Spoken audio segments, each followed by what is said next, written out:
En realidad lo que acabamos de leer solamente son los versículos aislados, pero el pastor me había enviado 2 pasajes y me voy a permitir leerlos, o voy a pedir que ustedes lo lean.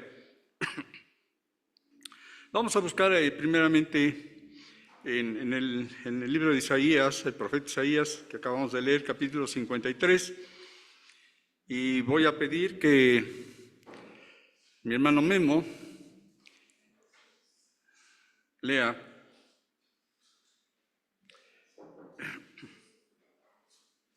del versículo 1 al 3 de Isaías 53. Y luego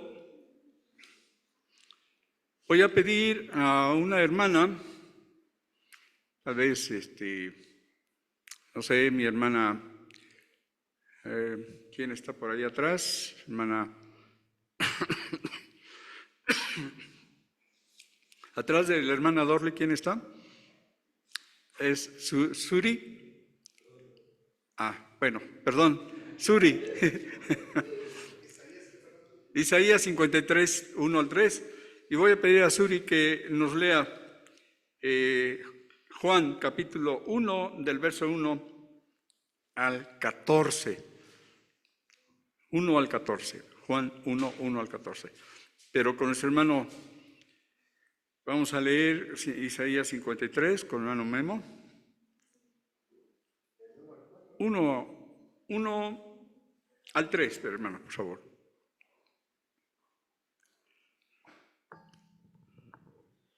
Isaías 53, del 1 al 3, dice así: ¿Quién ha creído en nuestro anuncio? ¿Y sobre quién se ha manifestado el brazo de Jehová? Subirá cual renuevo delante de él, y como raíz de tierra seca, no hay parecer en él, ni hermosura. Le veremos, mas sin atractivo, para que le deseemos. Despreciado y desechado entre los hombres, varón de dolores, experimentado en quebranto, y como que escondimos de él el rostro, fue menospreciado y no lo estimamos. Bien, gracias, hermano. Ahora vamos a leer el Evangelio según San Juan, capítulo 1, versículo 1 al 14. Claro, dice así.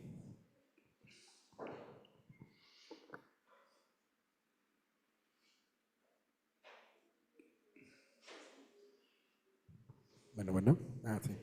Dice, en el principio era el Verbo, y el Verbo era con Dios, y el Verbo era Dios. Este era en el principio con Dios. Todas las cosas por Él fueron hechas, y sin Él nada de lo que ha sido hecho fue hecho. En Él estaba la vida, y la vida era la luz de los hombres. La luz en las tinieblas resplandece, y las tinieblas no prevalecieron contra ella. Hubo un hombre enviado de Dios, el cual se llamaba Juan. Este vino por testimonio, para que diese testimonio de la luz, a fin de que todos creyesen por él. No era él la luz, sino para que diese testimonio de la luz. Aquella luz verdadera, que alumbra a todo hombre, venía a este mundo. En el mundo estaba, y el mundo por él fue hecho. Pero el mundo no le conoció. A lo suyo vino, y los suyos no le recibieron. Mas a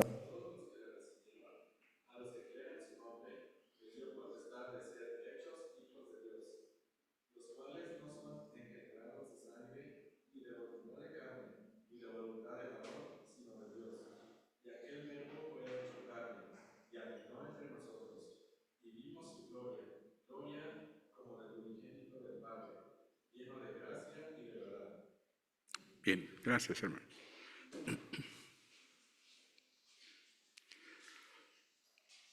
Hermanos, en este último pasaje que acabamos de leer en el Evangelio, en el Evangelio de Juan, este pasaje nos habla, en primer lugar, de la deidad de Cristo, de la deidad de Jesús, pero empieza hablándonos de la eternidad, de su eternidad. En el principio nos recuerda esa palabra, Génesis, ¿no? En el principio creó Dios los cielos y la tierra. Y aquí el apóstol empieza con las mismas palabras. En el principio era el verbo. En otras versiones dice, en el principio era la palabra. Y hay una versión todavía más contemporánea que dice, en el principio Cristo. Ya no dice ni verbo ni palabra, sino dice Cristo. En el principio era Cristo, y el Cristo era con Dios, y Cristo era Dios.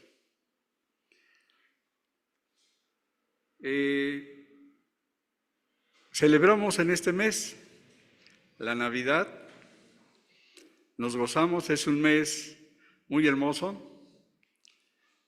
A mi yerno, David, a pesar de estar en el lecho del dolor, con su cáncer a cuestas y dolores terribles, se gozó en la Navidad. Para él, la Navidad es el tiempo más hermoso que puede haber en la vida de la iglesia. Y ese gozo que él tuvo fue testimonio, y varias personas se han acercado a Dios por ese testimonio. Que todavía bajo esos dolores tremendos que produce el cáncer, se gozó por saber que Jesús vino, Dios se hizo carne.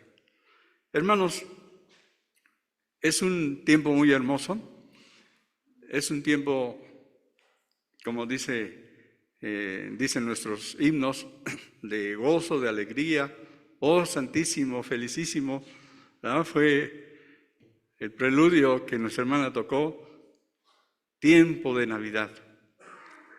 Y no sé si a todos, pero a mí de niño me encantaba, y llegué a cantar por ahí un corito con el hermano de nuestra hermana Margarita, Beto, que ya está en la presencia del Señor.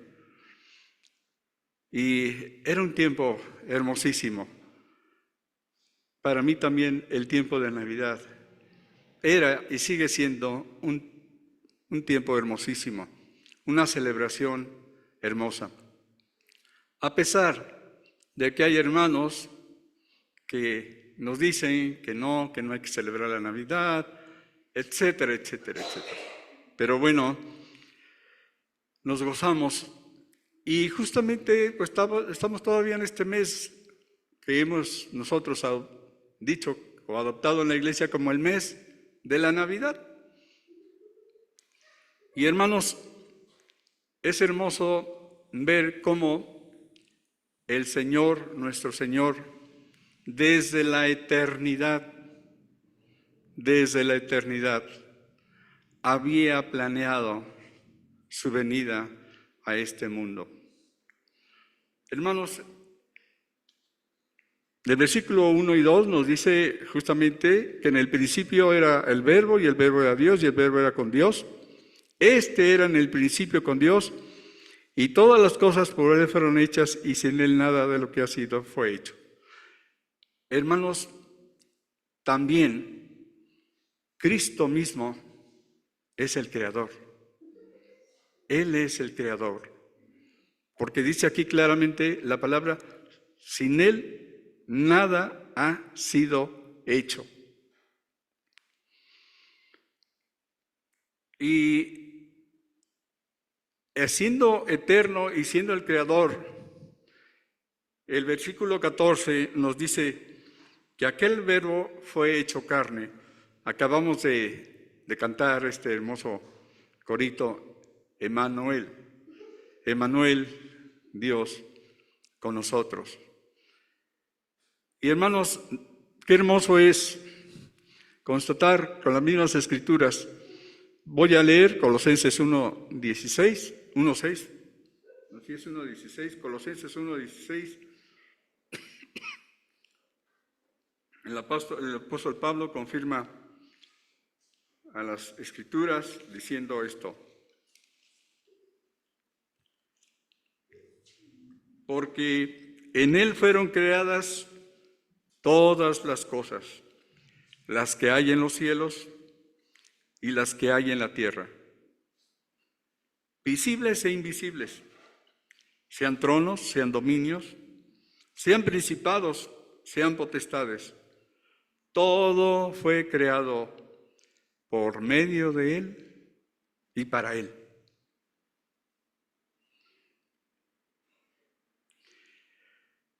Y Él es antes de todas las cosas, y todas las cosas por Él subsisten. Nos decía nuestro pastor hace 8 días, ¿qué tipo de Jesús tenemos en nuestra mente cuando celebramos la Navidad? Ya que estamos en un medio cultural religioso en donde a Jesús se le muestra pues todavía como un muñequito, o bien se le muestra todavía clavado en una cruz, o se le muestra en fotografías. Generalmente tenemos la idea de un Cristo derrotado ahí en la cruz, o de un niño pues que está ahí tiesecito, chiquito, acostadito en un pesebre. No es fácil deshacernos de las impresiones que recibimos desde niños en medio de la sociedad donde vivimos. Pero Dios nos ayude, hermanos, para que la idea y la imagen que tengamos de Cristo sea la que la palabra de Dios nos dice. Cristo no es un muñeco, ni tampoco es un hombre ensangrentado allí en una cruz. Él es el Creador. Él es el Creador. En Él somos y nos movemos, hermanos.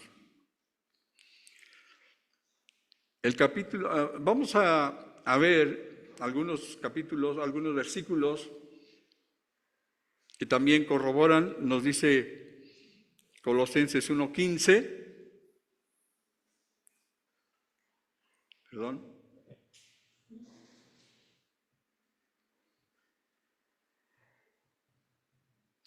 Sí, Colosenses 1:15 nos dice que Él es la imagen del Dios verdadero, del Dios invisible. Él, Cristo, es la imagen del Dios invisible. O sea que Dios se hizo visible en la persona de Jesús, nuestro Señor. También en Isaías 7:14 nos dice, por tanto, el Señor mismo os dará señal. He aquí que la Virgen concebirá y dará a luz un hijo y llamará su nombre Emmanuel, Dios con nosotros. Y allá en Gálatas 4:4 nos dice, pero cuando vino el cumplimiento del tiempo, Dios envió a su Hijo, nacido de mujer y nacido bajo la ley. El Señor se sujetó a la ley. Tan es así que fue circuncidado al 8º día. En estos días tan hermosos, tan alegres de la Navidad y que cantamos himnos de Navidad, pareciera que también allá con el cántico de los ángeles, con la llegada de los pastores al pesebre, con la llegada de los magos y con la estrella, pareciera que todo era color de rosa,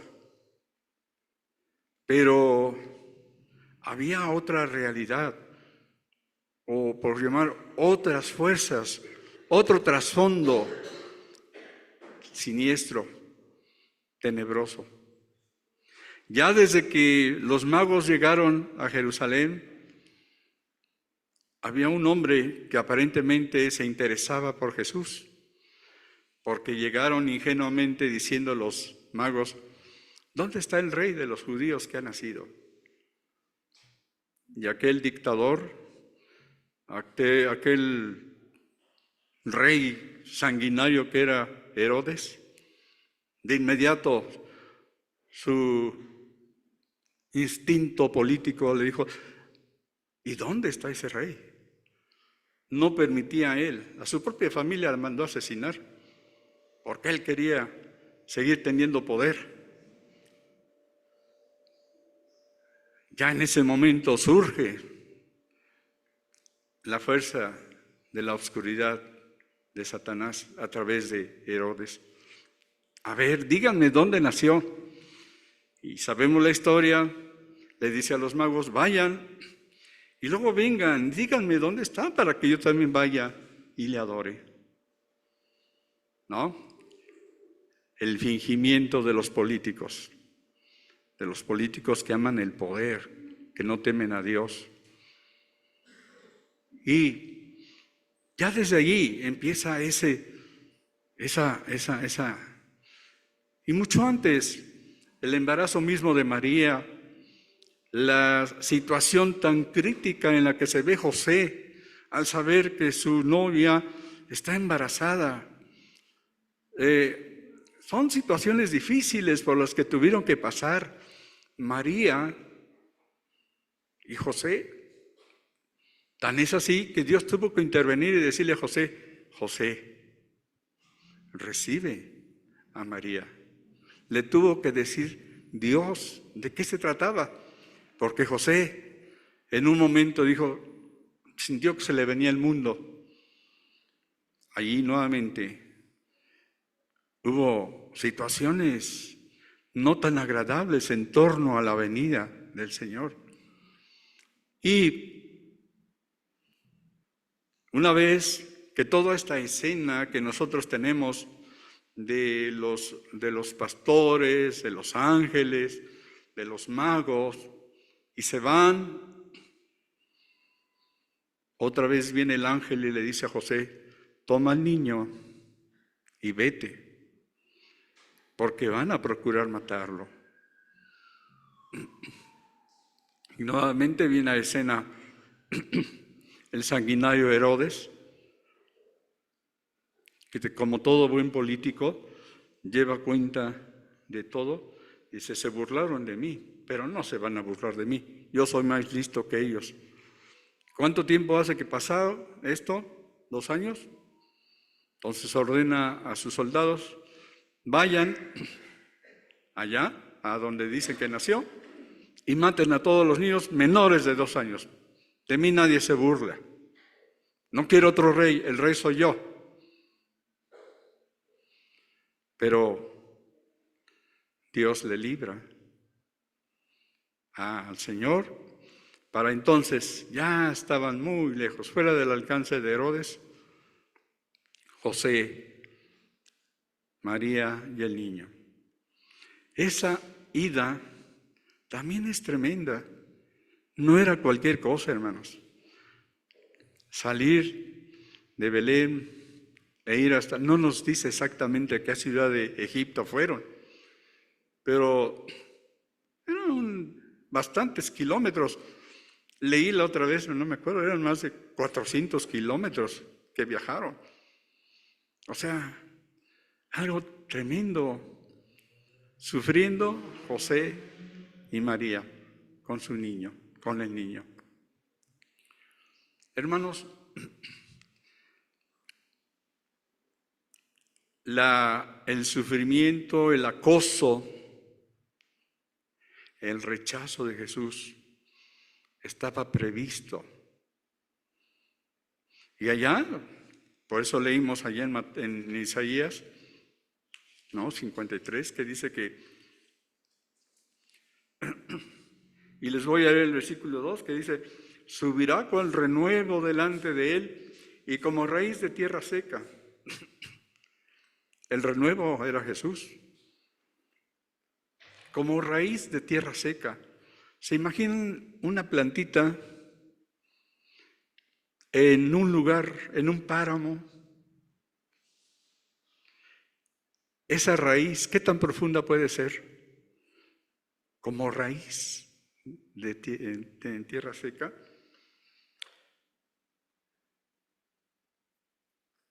No hay parecer en él, ni hermosura. ¿Qué hermosura puede haber en una plantita donde no hay agua? Una plantita triste. Bueno, así la veríamos nosotros, ¿verdad? Así la vieron sus contemporáneos, así vieron al Señor, sobre todo los dirigentes de Israel. Y ya veremos por qué no les gustó ese Mesías. No les agradó. No era el perfil que ellos esperaban del Mesías.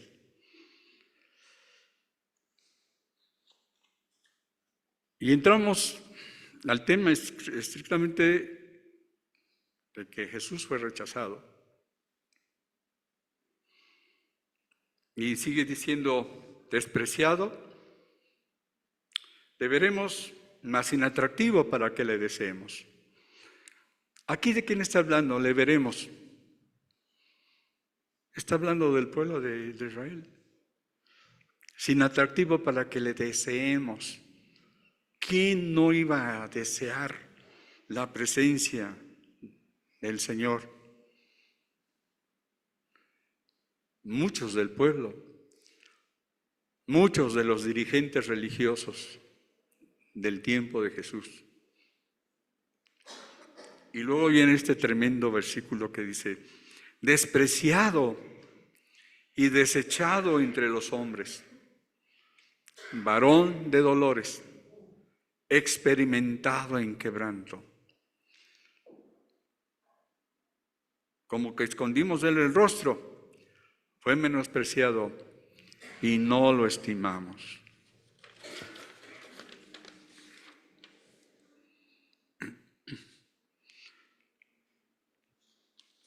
De este rechazo, el Señor mismo obviamente sabía. Y Él lo asume delante de los judíos. Nada más veamos allá en Juan 5, vamos a leer Juan 5, si me acompañan, hermanos.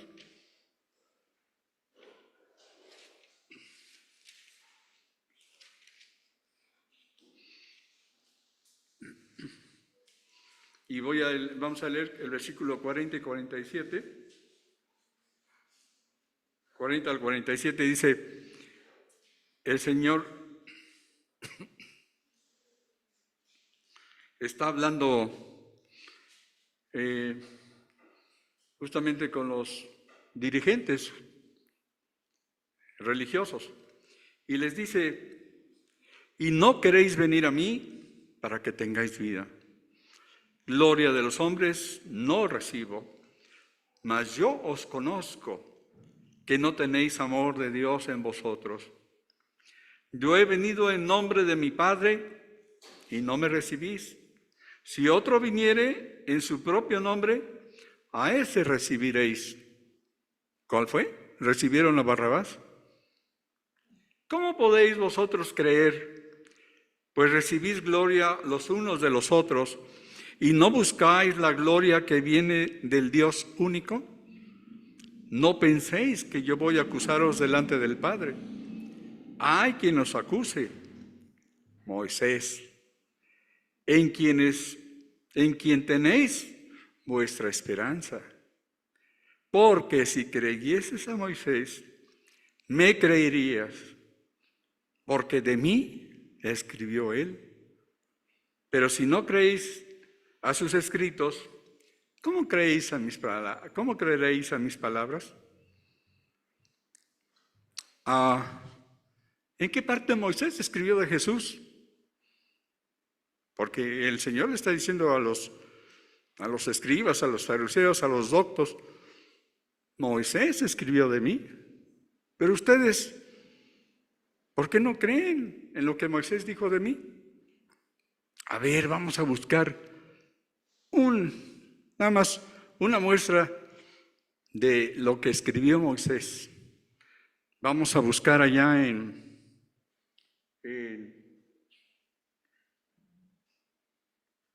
Génesis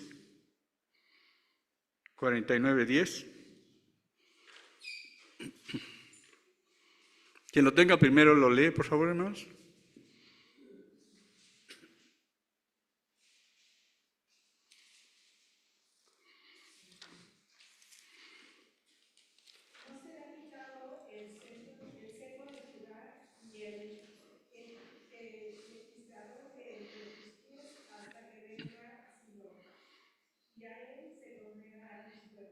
Los pueblos. Okay.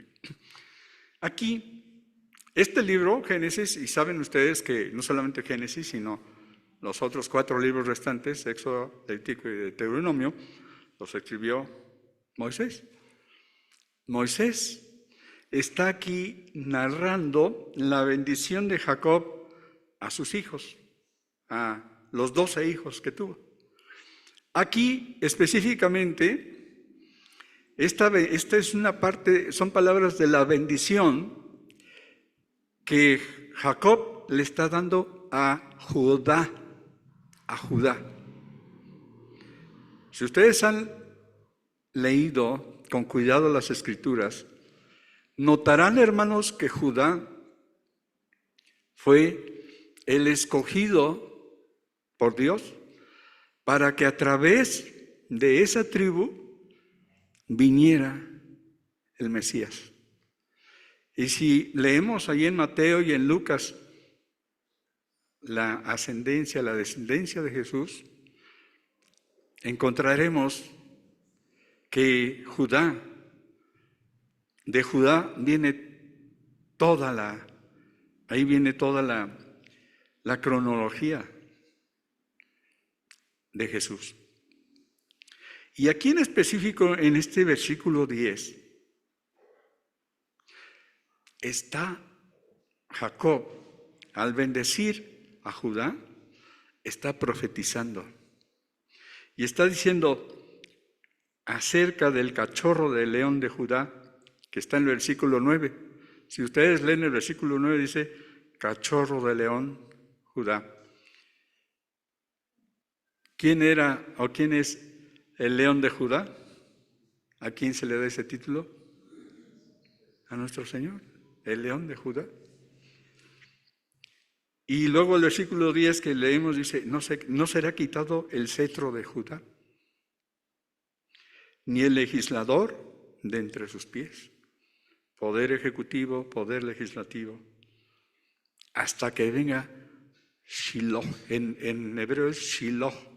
Aquí dice Silo o Silo. Es Shiloh, que es uno de los nombres del Mesías en el Antiguo Testamento. Shiloh. Y a él se congregarán los pueblos. Y aquí estamos, congregados delante de él. Sí, que Moisés escribió de Jesús. Y Jesús le dijo a los judíos, se lo dijo, porque si creyeses a Moisés, me creeríais a mí, porque de mí escribió él. Pero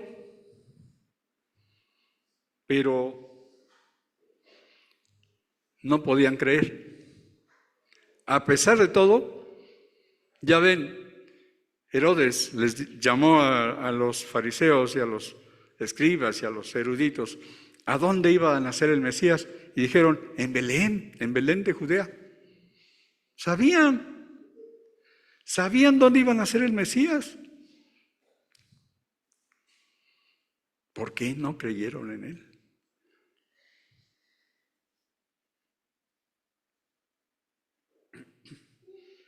Hubo una situación, hermanos, que les impidió tanto a los dirigentes como a buena parte del pueblo judío creer en el Señor, aceptarlo como el Mesías. Y esto ya venía desde el fondo de la historia de Israel, siglos atrás. Se vino desarrollando una narrativa, una idea de un Mesías que no correspondió al Mesías que llegó. Ellos estaban pensando en otro Mesías. Y ¿saben qué? Hay un texto clave que se va hasta allá, hasta 2 de Samuel. Vamos a buscar 2 de Samuel 7, del 2 de Samuel 7.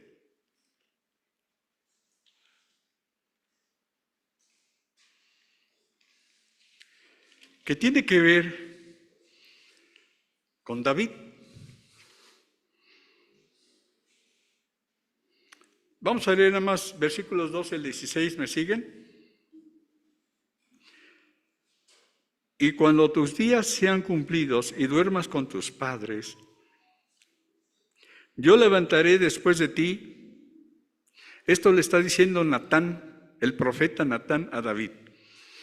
Y cuando tus días sean cumplidos y duermas con tus padres, yo levantaré después de ti a uno de tu linaje, el cual procederá de tus entrañas, y afirmaré su reino. Él edificará casa a mi nombre, y yo afirmaré para siempre el trono de su reino. Aquí obviamente no estaba hablando de Salomón, ¿verdad? Salomón edificó la casa de Jehová, pero cuando dice, y yo afirmaré para siempre el trono de su reino, pues Salomón al final se le dividió el reino con sus hijos, o sea, no pudo haber sido Salomón. Y después, todo fue de mal en peor. Yo le seré a él padre, y él me será a mí hijo. Y si él hiciere mal, yo le castigaré con vara de hombres y con azotes de hijos de hombres. Es profecía, hermanos. Pero mi misericordia no se apartará de él como la aparté de Saúl, al cual quité de delante de ti.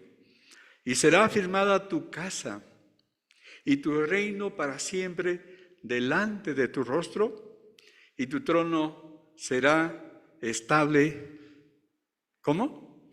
Eternamente. Aquí no está hablando de Salomón, mucho menos de Roboán, ni de Jeroboam, ni de todos los demás reyesitos, sobre todo los reyes de Israel, que malgobernaron Israel. No está hablando de ellos. Aquí está hablando de otro rey. Y este pasaje, que estaba en la mente del pueblo judío a través de los siglos, y luego este pasaje alimentado por otros más, que por ejemplo Isaías y Amós, años después, cientos de años después, escribieron. A ver, vamos a ver nada más una prueba. ¿Qué escribieron ellos, estos profetas? A ver, por ejemplo, Isaías 9:7. ¿Qué busca Isaías 9:7 y lo lee? Otro que busque a alguien más, Isaías 11:4. Y alguien más que lea el mismo Isaías, pero del 13 al 14. Los tratados de su imperio irá paz eternamente sobre el trono de David y sobre su reino, disponiéndolo y confirmándolo en juicio y en justicia desde ahora y para siempre. Ok. Aquí, ¿qué pensaba el pueblo de Israel al leer estas palabras? Su reino no tendrá fin. O sea, en un rey, en un Mesías poderosísimo. ¿Qué sigue diciendo, hermanos? El Señor de todos los ejércitos hará esto. Sí. ¿Cuál leyó, hermana? Isaías 9:7. Sí. Ahora, a 11, ¿quién me encontró? Isaías 11:4. Juzgará con justicia a los pobres y añadirá con equidad por los mansos de la tierra, y herirá la tierra con la vara de su boca, y con el espíritu de sus labios matará al impío. Ok. otra vez un rey, un Mesías poderoso. ¿Y qué más? 13 al 14 del mismo capítulo 11 de Isaías, versículos 13 y 14. Y se disipará la envidia de Efraín, y los enemigos de Judá serán destruidos. Efraín no tendrá envidia de Judá, y Judá picará a Efraín, sino que morarán sobre los hombros de los filisteos al occidente. Sacarán también a los del oriente, Edom y Moab le servirán, y los hijos de Amón le obedecerán. O sea, todo un líder, todo un conquistador, un super, así que un Mesías Superman. Esa es la idea que tenían. Vamos a leer todavía Amós 9, del 11 al 15. ¿Alguien que lo encuentre, hermanos? Amós 9, del 11 al 15.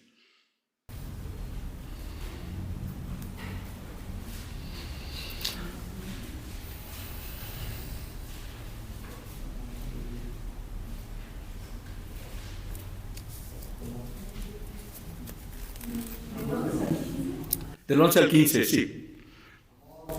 En aquel día yo levantaré el tabernáculo caído de David, y cerraré sus portillos, y levantaré sus ruinas, y lo edificaré como en el tiempo pasado, para que aquellos sobre los cuales es invocado mi nombre posean el resto de Edom y a todas las naciones, dice Jehová, que hace esto.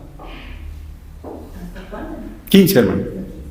He aquí vienen días, dice Jehová, en el que hará alcanzar al segador y al pisador de las uvas, al que lleve a la simiente, y los que destilarán mosto, y todos los collados se derretirán.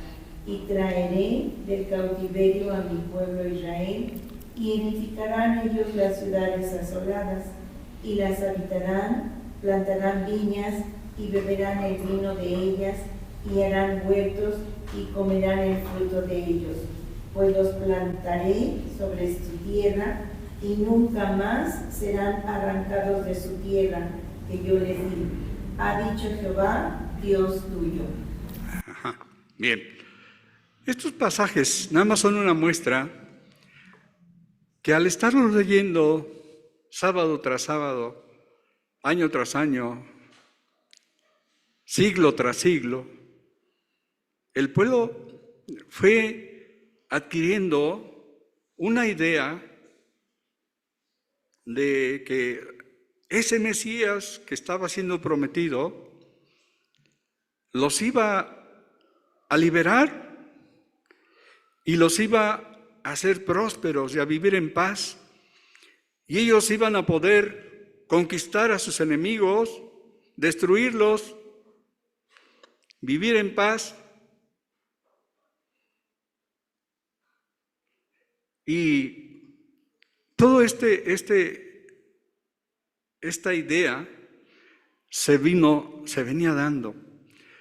En el periodo intertestamentario del Antiguo y el Nuevo Testamento, incluso hubo revueltas, surgen, por ejemplo, los macabeos,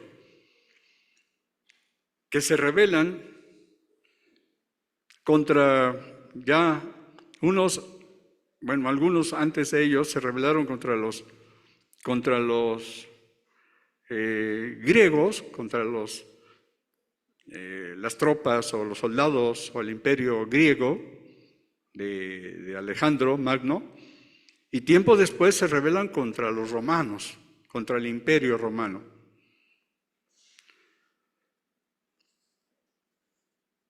¿Y en qué tiempo nace Jesús? Exactamente. ¿Quién ideó que fueran a empadronarse todos? ¿Quién fue? El emperador romano. Se sentía tan poderoso que un día dijo: ay, a ver cuántos súbditos tengo yo en este vasto imperio. A ver, que se empadronen todos para saber cuántos tengo. Y con esa orden llegó al Medio Oriente, llegó a Judea, a Samaria, etc. Y bueno, pues José y María, que ya estaba encinta, dijeron, pues tenemos que obedecer. Pues son órdenes del emperador. Y ahí van. ¿A dónde? A Belén. Entonces, estaban bajo la bota del Imperio Romano. ¿Qué querían muchos judíos? Liberarse. ¿Qué Mesías esperaban? Un Mesías que sometiera al Imperio Romano, incluso lo sometiera debajo de ellos, y ellos, los judíos, en su tierra, en paz, gobernando, sin ser sometidos, ni pagar tributo, ni ser esclavizados, etcétera, etcétera. Pero llega un Mesías que nace en un pesebre, que huye a Egipto, que regresa y ya no regresa a donde debería regresar, sino se va a Nazaret.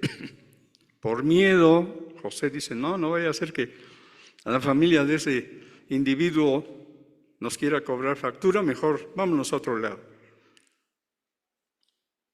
De oficio carpintero.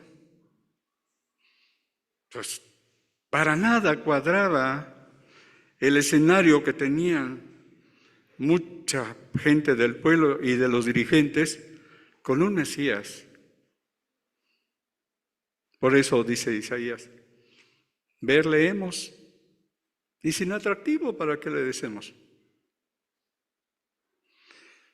Ahora, hermanos, llegamos al punto, yo le llamo el punto ominoso del rechazo de Jesús. Y este se dio en varias ocasiones, pero para muestra vamos a ver Juan 18:40.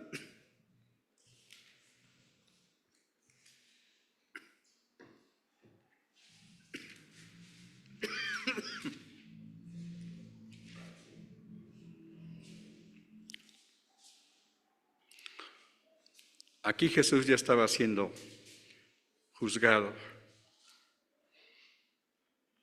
Y el gobernador romano, Poncio Pilato, les dice, versículo 39, pero vosotros tenéis la costumbre de que os suelte uno en la Pascua. ¿Queréis pues que os suelte al rey de los judíos? Entonces, todos dieron voces de nuevo diciendo, no a este, sino a Barrabás. Y Barrabás era ladrón. Yo le llamo el punto, el acto más ominoso es más oscuro de la dirigencia religiosa judía. Prefieren a un criminal y desechan a quien no había cometido ni un pecado. Pero todo, hermanos, estaba profetizado que así sucediera. Pero qué tremendo, qué terrible es esto, hermanos. Una cosa es leerla y otra cosa es cómo se vivieron los hechos. Una cosa es que alguien de nosotros haya pasado por un padecimiento que se sienta morir, a que lo diga. Y se lo diga a gente que siempre ha estado sana. La persona que siempre ha estado sana dice, pues sí, estuvo enfermo, ni modo, pobrecito, pobrecita. Pero cuando esa persona pudiera darle una enfermedad que la haga gemir, va a decir, esto es estar enfermo, esto es el dolor. Hermanos, y aquí justamente, en este acto que estaban realizando los dirigentes judíos, se está cumpliendo Juan 1:11. A los suyos vino, a lo suyo vino, y los suyos no le recibieron.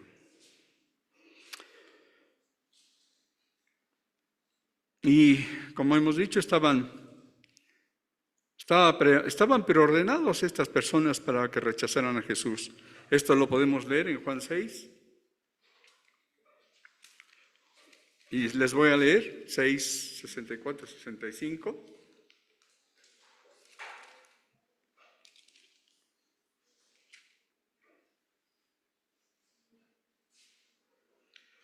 Pero hay algunos de vosotros que no creen, porque Jesús sabía desde el principio quiénes eran los que no creían y quién le había de entregar.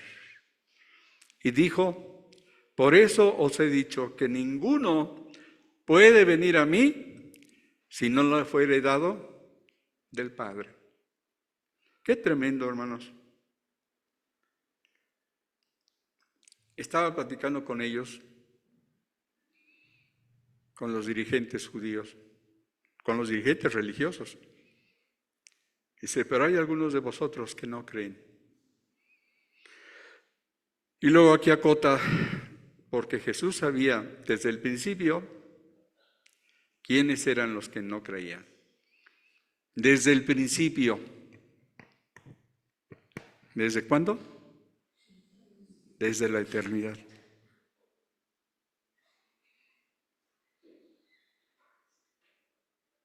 Romanos 9, 33.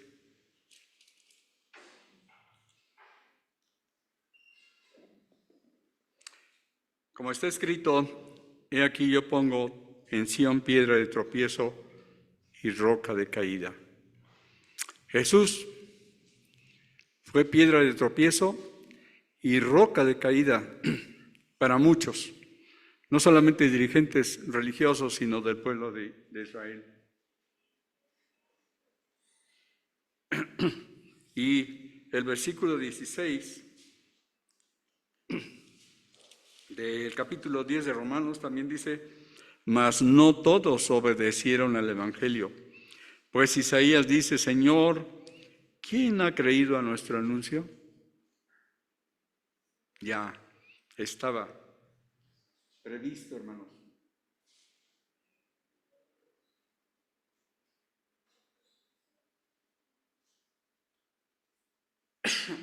Hay algo importante en todo esto del rechazo a Jesús.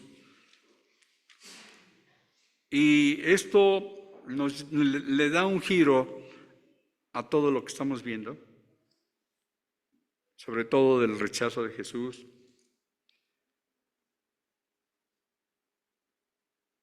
Y esto lo vamos a ver ahí mismo en Romanos, capítulo 10. Les voy a leer el versículo 19 al 21, que dice así, hermanos.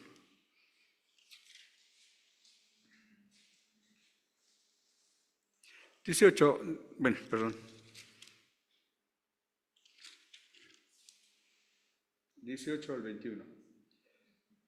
Pero digo, ¿no han oído?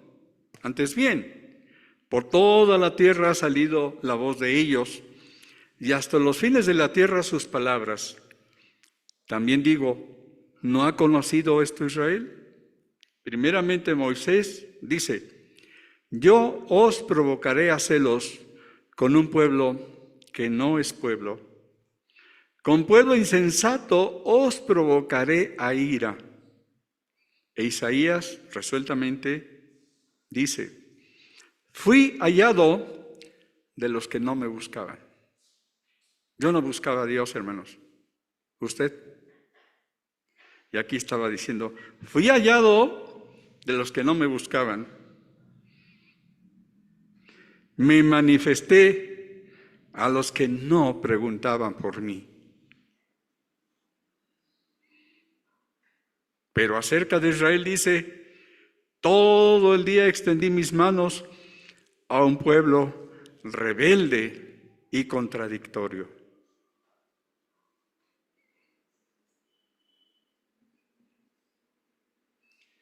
Y sigue diciendo en el capítulo 11, como está escrito, 11:8, como está escrito, Dios les dio espíritu de estupor, con ojos que no vean y oídos que no oigan, hasta el día de hoy. Y el versículo 11b dice, pero por su transgresión vino la salvación a los gentiles, para provocarles a celos.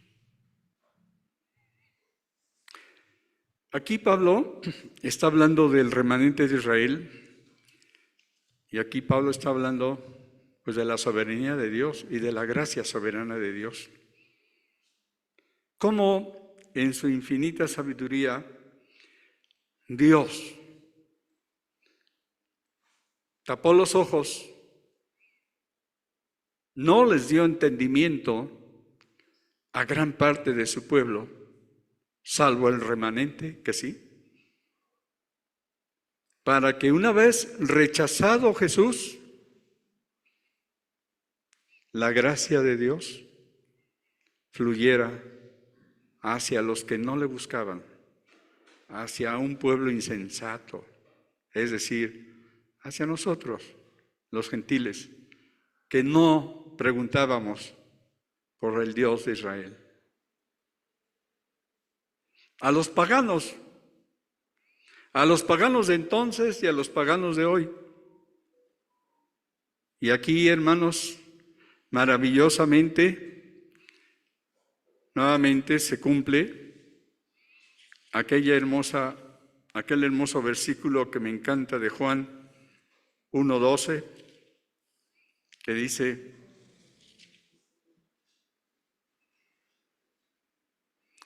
mas a todos los que recibieron.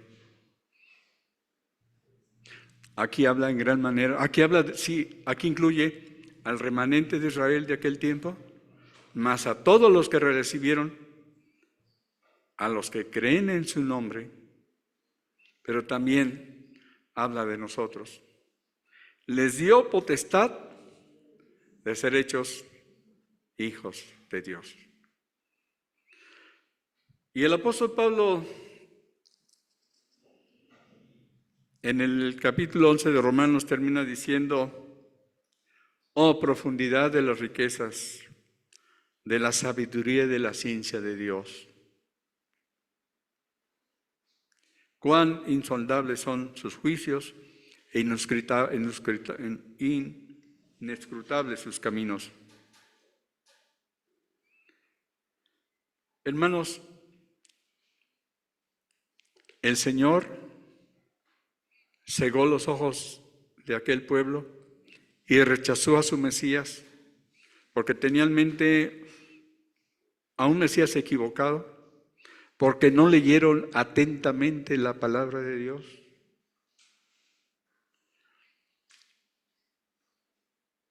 Importaba más el momento que ellos estaban viviendo que lo que decían las Escrituras de Jesús, del Mesías.